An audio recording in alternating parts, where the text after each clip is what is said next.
Hello, fine people of YouTube. In this video, I'm going to talk about the NBA, the mafia, and corruption. So, when I was down south about a decade ago, I had somebody tell me, well, the mafia is not really a thing anymore. And I laughed at that because a guy who was born and raised down south is going to tell a guy from Jersey that the mafia isn't really a thing. Well, he was wrong. So if you see this, you are absolutely wrong. So the FBI recently put out a press release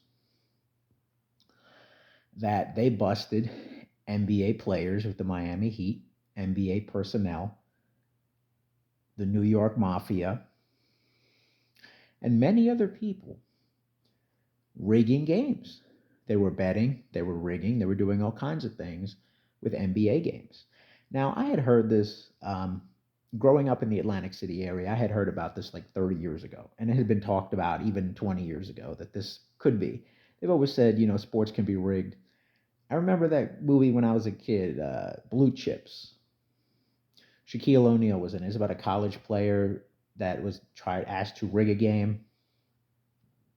Same kind of thing here, but it's the pros. It happens.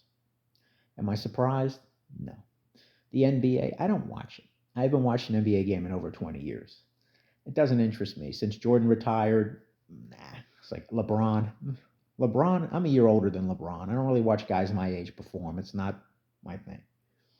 So, well, anyway, La Cosa Nostra, the mafia, was paying staff and players to point shave. There you go. And they were also gambling. So this is the problem with professional sports. It can be manipulated. It can be, gambled on. And that's the thing. Like New Jersey for years did not have sports gambling. Now it does.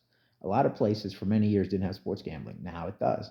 So that changes the dynamic. There's always been gambling, but it's become so mainstream now, especially on the internet, that hard to control. And then you have people through illegal means or say, well, shave some points, don't do your best. Or one particular player in the Miami Heat who played with LeBron, he would be betting on games LeBron wasn't in so he could win.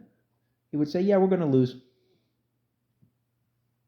No surprise. One was a very popular player that I'm not going to name. But this is a big deal. The mafia is still around. For those of you that think, oh, those wise guys ain't around no more, they're still around.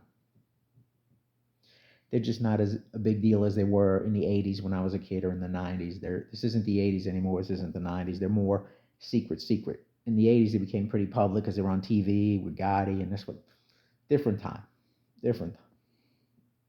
I'm not a little kid anymore. That was a big deal when I was like 4 or 5. I am 41. Times have changed. The mob is still doing what they're doing. Now, I'm an Atlantic City guy, so I'm used to the Philly mob, but we're talking about New York mob, Jersey mob. A little different, more gas. The Philly mob is the smaller of the three, is what it is. But what do you think about this? The NBA. Are you an NBA fan? Disappointed? Do you care? Are you surprised that some NBA players are taking dives? And what are your thoughts on the future of the league after this? Should they cancel a season? Should they fire a whole bunch of people? Put it in the comments.